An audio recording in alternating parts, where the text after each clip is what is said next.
Hey, how's it going, everybody? Today I wanted to talk about the Tiverton Police, in particular, the charges that I acquired by my family.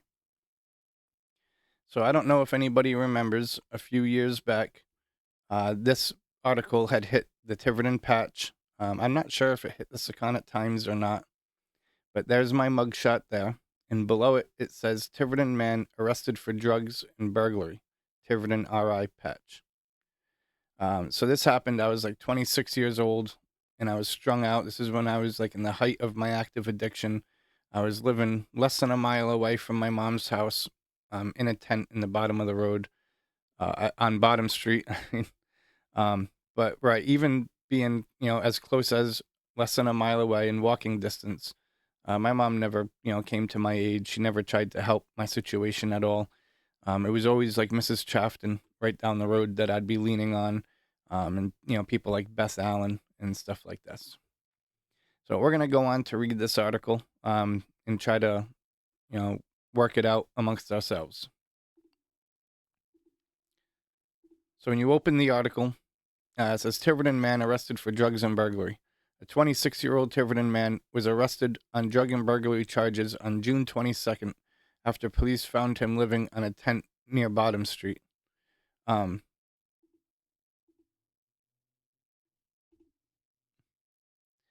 Tiverton Police. Now, this is the actual article. That was like the headline, right?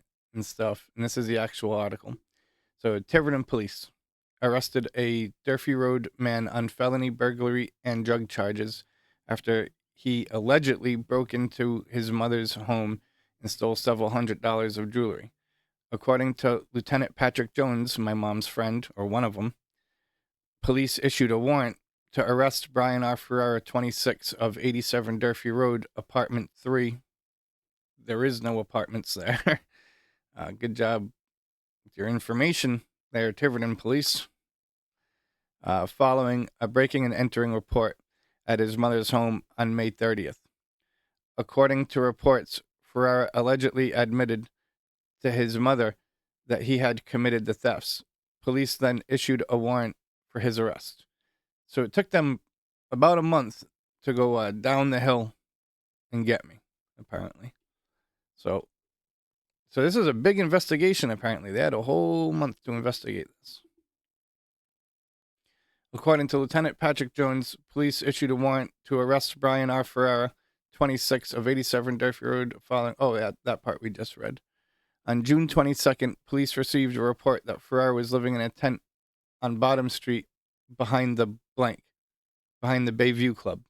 Right? Yeah, they probably omitted that when they were printing this out because it's attached to a church, and the police don't want to be in bad blood with the churches. You know what I mean?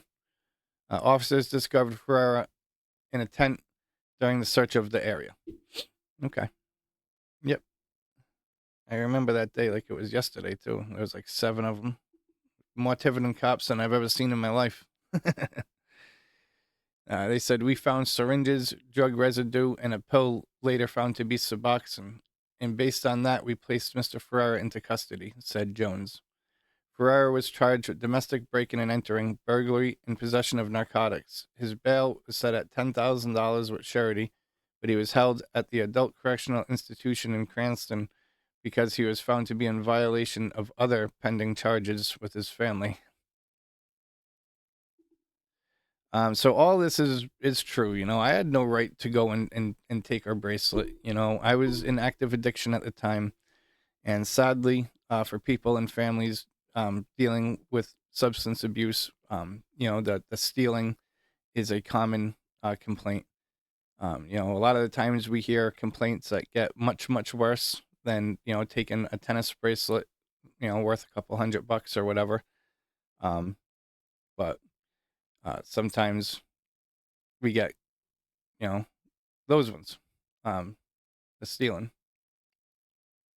So fast forward now, I'm 7 years clean, um, and I understand that there's nothing I can say, right?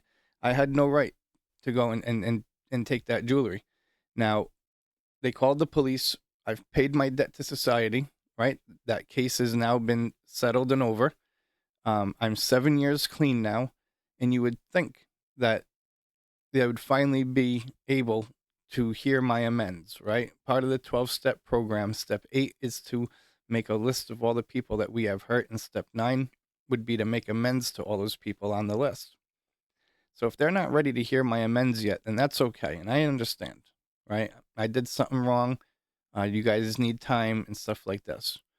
Uh, but my background as an addict and your friendships with the police do not give you the open green light to keep harassing me ongoing for as many years as it has been, to the point where I have to now make these videos and everything else because the situation is completely out of control and there's people in power that you have now involved. And because of that, you guys have an army of police and simps as well with Kayla's profession against me and stuff like that. And, I'm just a guy trying to live my life, trying to, stay clean, trying to be happy, trying to grow my small business, trying my best to get my family back, as I always did in early recovery and working through things.